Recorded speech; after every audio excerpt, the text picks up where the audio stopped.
very big hi, namaskar, vanakkam to all the listeners of the April edition of the National Sports Magazine on the National Hookup of All India Radio. I'm your host Nitish for the next half an hour of an amazing journey of national and international sports, focusing mainly on India's participation in the events no matter in which part of the globe were they held. We start today's edition with a look at the badminton story of India as we are looking with amazement at the rise of a new star on the horizon, Lakshya Sen. I'm now joined in by senior sports journalist S.Kanan to take us through the badminton story. The Yonex All England men's singles runner-up from India, Lakshya Sen. Rising star Lakshya Sen and PV Sindhu once again grabbed headlines in what has been a fascinating journey for Indian badminton. Indeed, Lakshya Sen is a cynosure today as the 20-year-old boy from Uttarakhand has shown promise and poise. The icing on the cake was Lakshya finishing runner-up at the prestigious All England Badminton Championship. He lost to Victor Axelsen in straight games. Men's singles runner-up from India, Lakshya Sen. But that does not mean the end of the journey. The All England is considered the biggest event in badminton, and for Lakshya to make deep inroad into the draw shows he is talented and certainly going to be the next big star in men's section. In an exclusive interview with All India Radio, 11-time former national champion Madhumita Bisht, who also represented India in the Barcelona Olympics, spoke about Lakshya and the current health of Indian badminton. He is young and he's been playing well. He won the Indian Open and then he reached the finals of German Open, then All England. Definitely very creditable and really he is determined. That's the thing. And he is in good hands with Prakash Padukone and Bimal Kumar. They've also got a foreign coach. Korean coach, yeah. So it's very good. I have been to Prakash Bimal, their academy, new one also. See, I've seen him, he's very, very composed and very focused and he is a determined person. So it's very good. He's been playing well and he believes himself. People are already talking about, can he do well in Asian Games this year? Can he do well before or in Paris 2024 Olympics? Do you think this is a pressure or this is natural expectation? No, we must expect, even he also must be having a target. Being a player, every tournament he goes, he has to win. No, it is not possible. Correct. It's not that it's easy, your physical condition with mental, it has to match. So definitely, and the way he is going, I'm very hopeful. He's got a chance. Yes, definitely. Even in Olympics, yes, he's definitely got a chance because he is number 9th in the world and he's beating. And everybody, I feel he is young and the kind of mental with him, he doesn't leave single shuttle. And with this scoring system, I feel it's very good because it's now negative scoring. Okay. For both the players. So, I feel it's very good. And he's determined. He's positive. He never gets, disheartened or a very cool guy. Cool customer, I'm telling you. What about this doubles? You've had like second generation. We saw Prakash in All England. We saw, Gopi now, Gopi's daughter and partner. So is it nice, as a lady to see, girls coming up, a new generation? Of course, I'm so happy after Jwala and Ashwini. Vicky and Ashwini also did well. But I can see these two girls, nobody has reached All England semi-finals. Even in semi-finals, they played well. I'm so happy. This young two girls, hardly any exposure in that level. And they're beating number 2 after losing the first game, second game, match point down. And they won from there. Other countries like, China, Indonesia, whoever, they feel India doubles and especially women doubles are not good. These girls, they prove themselves. So basically we are in for very exciting times in Indian badminton. It is not just about one Sindhu. We've got more variety and we can look at the next 2 years with great promise. Thank you so much, Madhumita, for your time. Thank you. Since the time Prakash Padukone won the All England title in 1980, there was a lull. Pulela Gopichan then repeated the feat much later in 2001 when he emerged champion against all odds. Those were the days when Indian badminton had not seen such success. Today, the sport has become faster, furious, and much more technical since the time Prakash and Gopi won. And this is where Lakshya has shown he can adapt to the rigors of modern badminton, just like Sena, Sindhu, and other predecessors. The All England Championship also saw a new ladies doubles pair from Gayatri Gopichan and Tressa Jolly, both Indians, as they tore the form book to shreds and made the semi-finals. This is the best performance from an Indian ladies pair, which also brings into focus how a second-generation player from the Gopichan family is being talked of as one with great potential. Gayatri's mother, PVV Lakshmi, was also a leading doubles player at the national level before she got married to Gopichan. Meanwhile, PV Sindhu continued to show passion and aggression as she won the Swiss Open with a command performance against Thailand's Bosanan in straight games. This is the second title of the season for Sindhu, a two-time Olympics medalist. She continues to impress with her strokes and speed, and she continues to perform, taking in her stride whatever impediments came in her way during the last 2 years of the pandemic. She is ready for the next set of challenges with the Asian Games in Hangzhou, China. She could well give it a shot for a triple gold when she goes into the 2024 Olympic cycle, which is just 2 years away. In the men's section, HS Pranoy lost the final to Jonathan Christie in straight games. Pranoy will be looking to make amends later this year as well and hope to peak at the Hangzhou Asian Games. Thank you, Kanan. Well, two best teams in the field of women's cricket are going to clash for the title in the ICC Women's World Cup being held at New Zealand on the 3rd of April. All India Radio is going to bring you the action in the form of live running commentary and a few interesting shows at the start, in the middle and at the end of the match. Just like the way we brought to you all the matches of India and the two semi-finals in this entire World Cup. What an amazing World Cup it has been so far. India faltered just when it mattered the most. Veteran journalist G.Rajaraman looks back at this event in this report. Australia and defending champions England will lock horns in the final of the ICC Women's Cricket World Cup 2022 at Christchurch in New Zealand on April 3. Australia has been in red-hot form with 8 wins from as many games, while England rallied from 3 successive defeats at the start of the tournament to win 5 matches in a row and give itself the chance to defend the crown it won in 2019. The two semi-finals followed similar patterns, with the captain winning the toss, inviting the opposition to bat first. Initially, it was the West Indies that gave a dominant Australia the chance to pile on a big score in a match that was restricted to 45 overs a side due to a drizzle just before the scheduled start. Then, South Africa asked England to take first strike. Neither Australia nor England looked at the gift horse in its mouth. Australia earned its place in the final with a comprehensive 157 victory over the West Indies. Meg Lanning's side was at its destructive best with the bat.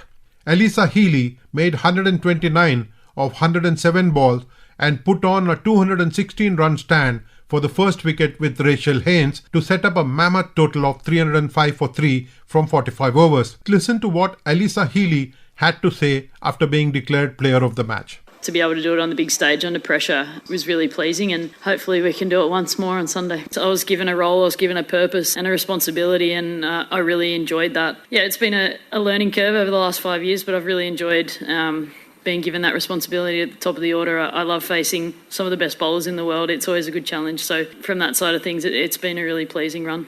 It's a great thing, I think, to be in a one-day World Cup final. I mean, it's exactly where we wanted to be when we landed in New Zealand. We knew we wanted to be in Christchurch on the 3rd of April, and we were going to do everything we possibly could to get there. And I think we've played some unbelievable cricket throughout these last few weeks. I'm just really proud of this group, and hopefully we can put it all together one more time on Sunday. Having been put into bat, Australia was undeterred by the West Indies fast bowlers running in on a green wicket in gloomy Wellington as it made 37 from the 9-over power play. Healy made just 10 from 25 balls through the first 10 overs, but picked up pace to bring up a 50 from 63 deliveries.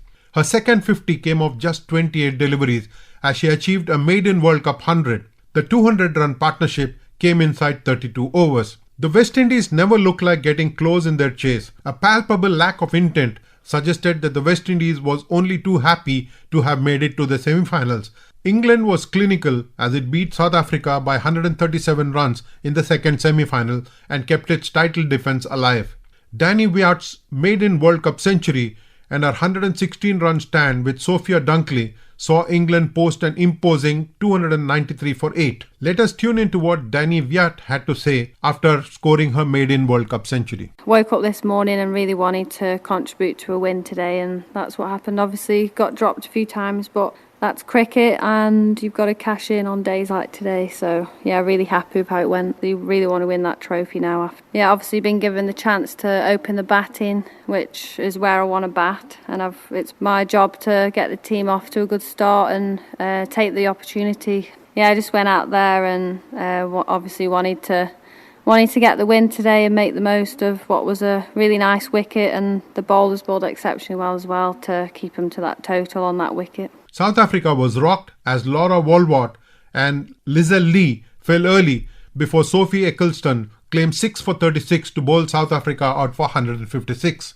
Earlier, Australia topped the table with 14 points after going unbeaten during the round-robin stage, while South Africa's place in the second was confirmed prior to the start of the match, but the win moved them to 11 points. England ended the league stage on 8 points, having mounted a remarkable comeback to win its final 4 matches after losing the first 3. India and New Zealand missed out on qualification for the knockout stages by just 1 point, as they both finished on 6 points each. India finished ahead of the hosts on net run rate. India was knocked out of the World Cup of the final ball of the league stage as South Africa won by 3 wickets. One word defines India's journey: inconsistent. While it scored thumping victories over Pakistan, the West Indies and Bangladesh, India suffered losses to New Zealand, Australia, England and South Africa. Some of India's batting against the bigger teams made it come across as lacking ideas and intent at key moments. For instance, chasing 261 to win against New Zealand, India crawled to 26 for 2 in the first 10 overs and 50 for 3 in 20. Mithali Raj made 31 of 56 deliveries, and despite a 63-ball 71 by Harmanpreet Kaur, India was bowled out for 198 in 46.4 overs.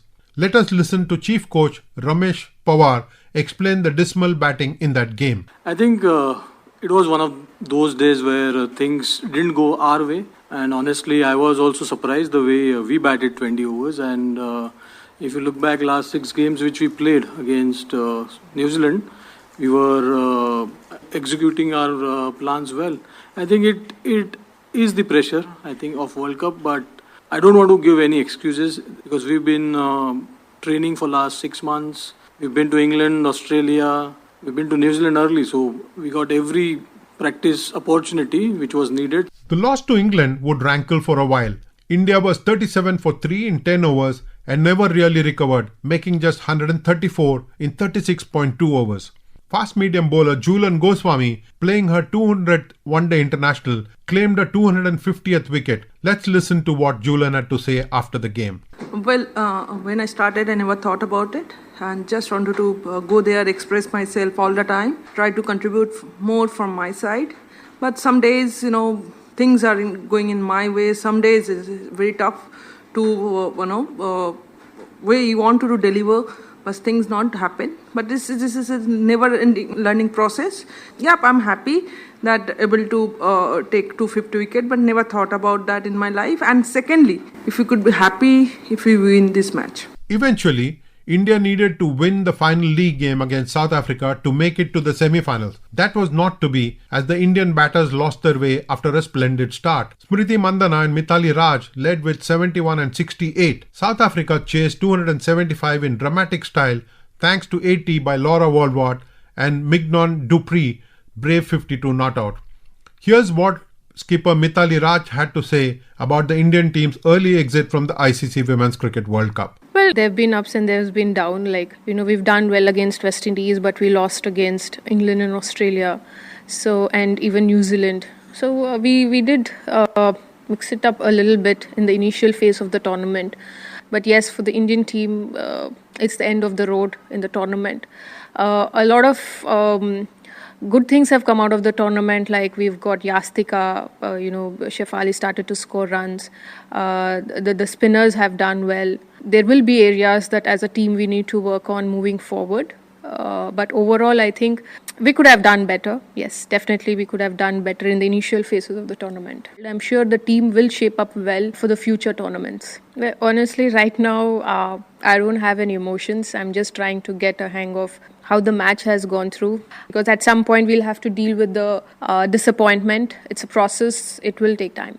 And a campaign which ends like this in a World Cup where you've really prepared very hard over a year, it takes time for players to sort of accept and then probably move on from there, whatever the future holds for each and every player. For all that, with strike rates below 70 runs per 100 deliveries, Mithali Raj and Yastika Bhatia may have to cope with some justified criticism. From badminton and cricket, we move on to another amazing sport, handball. The 50th Senior National Handball Championship for men was held at Sirsa in Haryana, and the team from AIR Hisar covered it for the National Sports Magazine. For National Sports Magazine, this is Anand Sharma from All India Radio Hisar, Haryana. The 50th National Senior Men's Handball Championship concluded with the win of Punjab over Delhi. The 5 days long championship was held at Chaudhary Devilal University, Sirsa. The event was organized on the occasion of the Golden Jubilee celebration of Handball Federation of India. It commenced on 21st of March 2022. The championship was inaugurated by the President of JJP, Dr. Ajay Singh Chautala. मुझे इस मंच से कहते हुए फख्र होता है कि हरियाणा प्रदेश ने ही आज से 50 वर्ष पहले पहली चैंपियनशिप का आयोजन करवाया था और आज 50 वर्ष बीत जाने के बाद गोल्डन जुबली की ये चैंपियनशिप का आयोजन भी हरियाणा प्रदेश की इस पवन धरा पर हो रहा है. Here are the details by one of the organizer, Mr. Parvinder. ये 50th senior national handball championship है जो कि सिरसा के चौधरी देवीलाल यूनिवर्सिटी में जो मल्टीपर्पज़ हॉल है, जो कि वर्ल्ड क्लास फैसिलिटी यहाँ पर आप सामने देख रहे हैं, यहाँ पर इसको आयोजित किया गया है और ओपनिंग में लगभग 27 टीमों ने इसमें पार्टिसिपेट किया है. After the league matches, 4 teams reached the semi-finals that were played on 24th of March. Punjab bagged the title by defeating Delhi with a score of 22-21. The third position was shared by the teams of Haryana and Maharashtra. The arrangements of the tournament were appreciated by everyone. मेरा नाम सुजन्या वैद है और मैं Kashmir handball team से आया हूँ. अच्छा चल रहा, बहुत अच्छी टूर्नामेंट है. हरियाणा स्टेट ने बहुत अच्छा ऑर्गेनाइज करवाया, सब कुछ सही है, हॉस्पिटैलिटी भी बहुत अच्छी है. मेरा नाम भूपेंद्र सिंह है जी, मैं BSF में कार्यरत हूँ और मैं यहाँ हरियाणा टीम का कैप्टन हूँ इस टाइम. और यहाँ एक बहुत अच्छा टूर्नामेंट हो रहा है, बहुत बढ़िया ढंग से ऑर्गेनाइज कर रहे हैं, बहुत ही फेयर टूर्नामेंट है. That's all from Anand reporting from All India Radio Hisar, Haryana for National Sports Magazine. And now from the heart of India at Sirsa, Haryana, I'm now joined in by Temjin Tiba from Nagaland as he brings to us this report on cross-country event held at Kohima for the participants from the SAARC nations. Temjin, welcome to the National Sports Magazine. Yes, Nitish, the first ever international athletics event in Nagaland, the South Asian Cross Country Athletics Championship and the 56th National Cross Country Athletics Championship was held at Indira Gandhi Stadium, Kohima, Nagaland on the 26th of March 2022. Altogether, 28 teams participated in the championship, consisting of over 600 participants from Bangladesh, Sri Lanka, Maldives, Nepal and from all the states and union territories of the country. India backed the men's and women's 10km as well as 8km boys and 6km girls under 20 teams category. Nagaland hosted the biggest sporting event in the state's history under the aegis of the South Asian Athletic Federation SAAF and Athletic Federation of India AFI. Chief Minister Nephew Rio, cabinet ministers, various sports associations from Nagaland and dignitaries from Indian Olympic Association, SAAF and AFI were present in the event and gave away medals to the winners. In the South Asian Cross Country Championship, India's Darshan Singh, Deepak Sohak and Rajendra Nath in the men's 10km bagged the gold in team category. मेरा नाम दर्शन सिंह है। Main 10K में first gold हूँ और मेरे gold के पीछे मेरे कोच साहब 2 कोच है मेरे पीछे, एक सुबेदार एमसेकर, एक सुबेदार संजीव राजा। कम से कम 1 महीना पहले इधर से आए तो इधर हमको वेदर का थोड़ा ठीक लगा, इधर हम मतलब सेट हो गए थे इस माहौल में, तो इस चक्कर से हमारे आज मेडल आए 3। While RMS Pushpa Kumara, Shan Mukesh Varan Kumar and JMSR Vijay Vikrama from Sri Lanka bagged the silver medal. The bronze medal went to Nepal, represented by Bal Mukesh Bahadur, Bisht Sandosh Bikram and Yukanat Sandosh. Maldives and Bangladesh stood at 4th and 5th position respectively. In the women's 10km team category, the Indian trio of Vasha Devi, Manju Yadav and Prino Yadav bagged the gold medal. मेरा नाम वर्षा है, मैं हरियाणा के Hisar district से हूँ। मेरी as 26 years है। यहाँ के बहुत ही अच्छा लगा है, अच्छा लगा भागते वक्त और मुझे फर्स्ट आके बहुत ही ज़्यादा खुशी मिल रही है। मेरा नेक्स्ट गोल है एशियन चैंपियनशिप होने वाला है, अभी वही मेरा नेक्स्ट टारगेट है। Sri Lanka's WM Nimisha Nidarshani, MSP Mathumali Berira and HMC Samudika Hirat bagged the silver. And Bachai Rajpura, Rana Bulmati and Butha Bandana of Nepal took the bronze. Host Nagaland also featured in the medal tally on their debut of the 56th National Cross Country Championship 2022. The trio, Tsichoy T. Pehiteli Isalong, H. Wanya and Niansai T bagged the 3rd position in the women's 10km category and secured the bronze medal. It was indeed a very big opportunity for the people of Nagaland to host such an event. Despite the shortages in infrastructure and other challenges, a dedicated team has worked so hard to make it into one of the best events for the participants and the officials.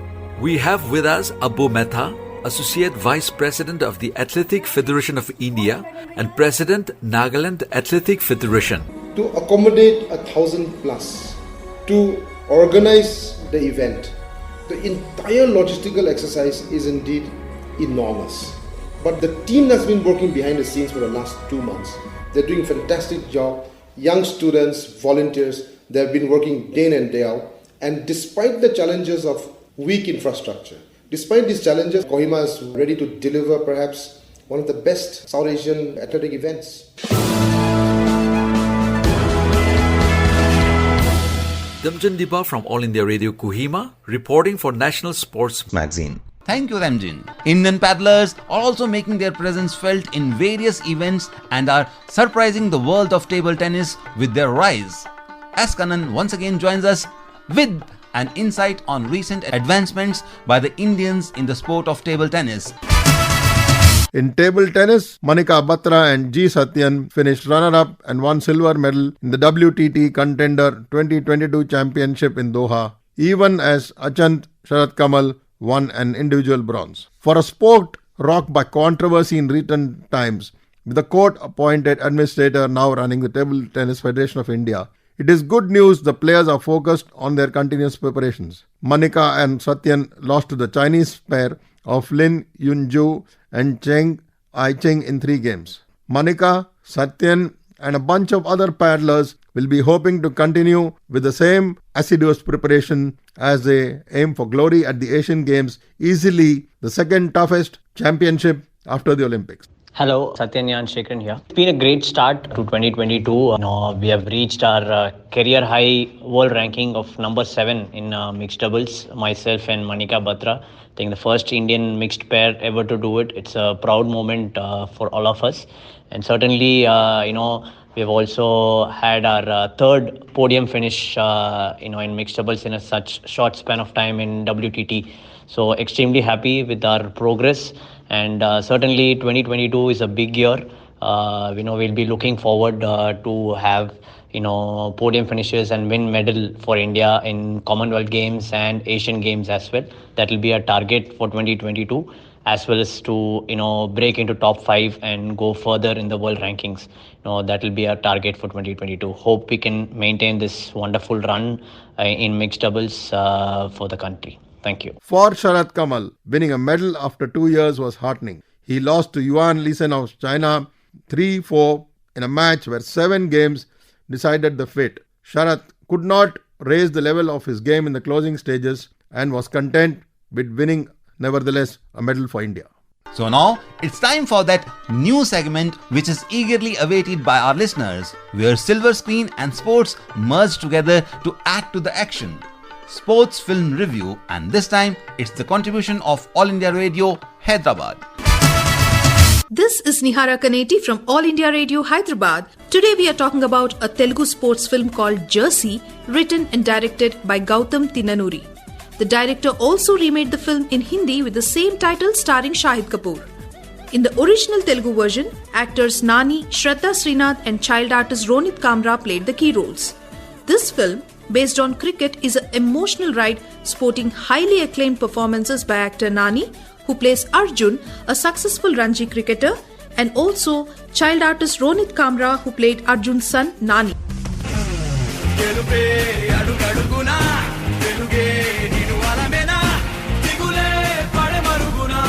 Arjun was a very successful Ranji cricketer from Hyderabad. Sarah, a great admirer of his sport, falls in love with him and they both get married. Arjun's dream was to represent Indian cricket team, but he always failed to be selected in spite of deserving it more than anyone else. Heartbroken and feeling cheated, he gives up his cricketing career. 10 years down the lane, Arjun remains a loser in cricket and also jobless. His wife Sarah, who solely earned for the family, always complained that he gave up on life. His beloved son Nani, who is also a child cricketer, asked Arjun to buy Indian jersey as gift for his birthday. That was his only wish he ever asked. Jobless Arjun couldn't afford to buy it. Arjun's coach Murthy pestered him to come back to cricket, but Arjun always rejected the offer. After 10 years break, in order to buy jersey for his son Nani, Arjun accepted his coach Murthy's offer and played a charity match with New Zealand team. To everyone's surprise, Arjun single-handedly wins it for the team. But as it is a charity match, Arjun couldn't get any money after winning the match. But he surely made a hero image in his son's heart.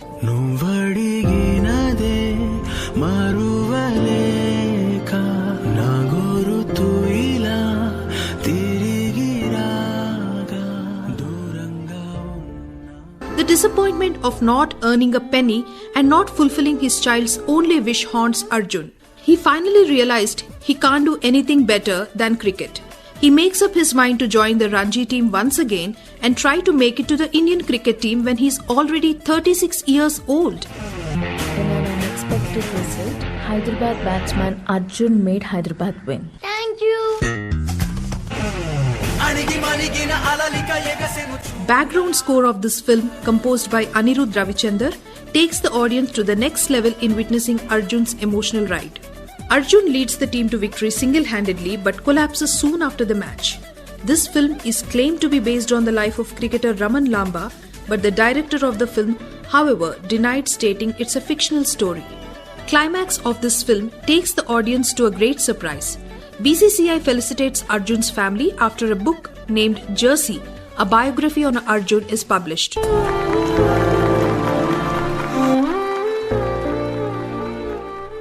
That is when his family and fans get to know the actual reason behind Arjun leaving cricket.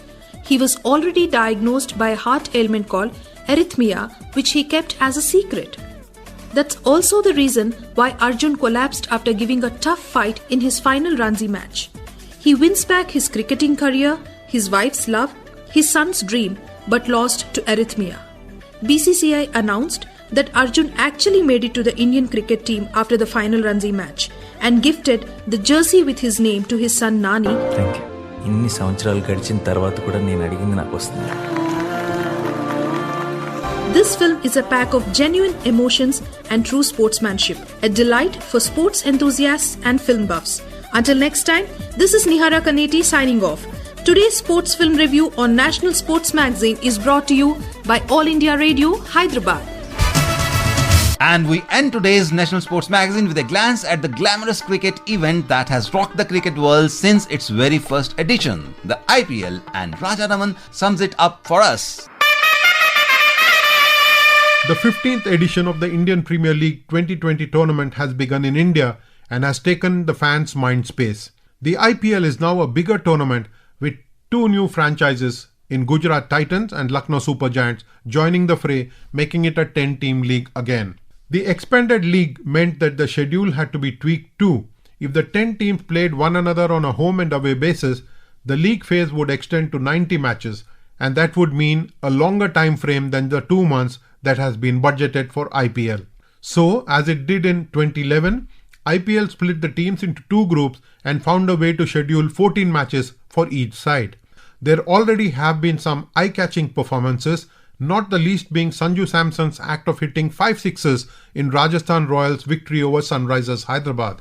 Umesh Yadav, Kuldeep Yadav and Mohammad Shami's bowling has drawn attention, but it is the 22-year-old Delhi batter Ayush Badoni who has stolen the thunder, playing key roles in 2 matches for Lucknow Super Giants.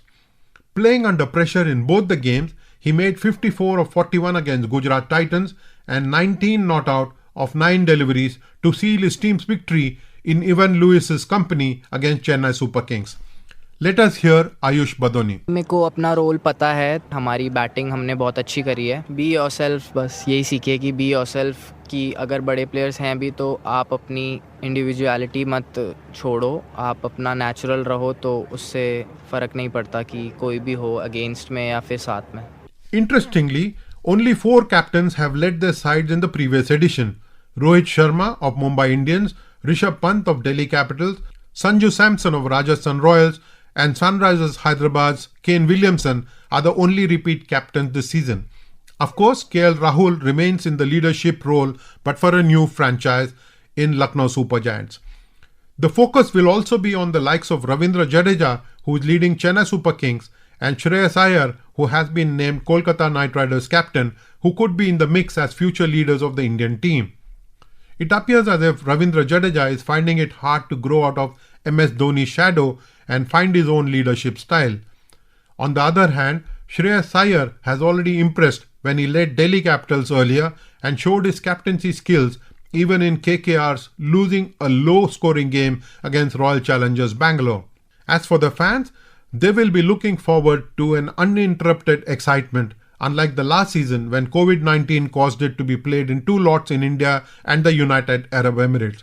They will also be hoping that sooner than later, the matches will be played in the team's respective home ground so that they can pack the rafters and enjoy the spectacle.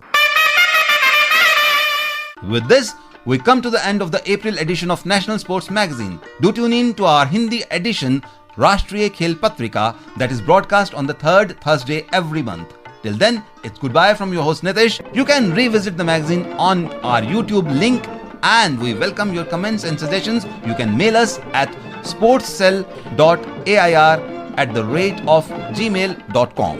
Bye-bye.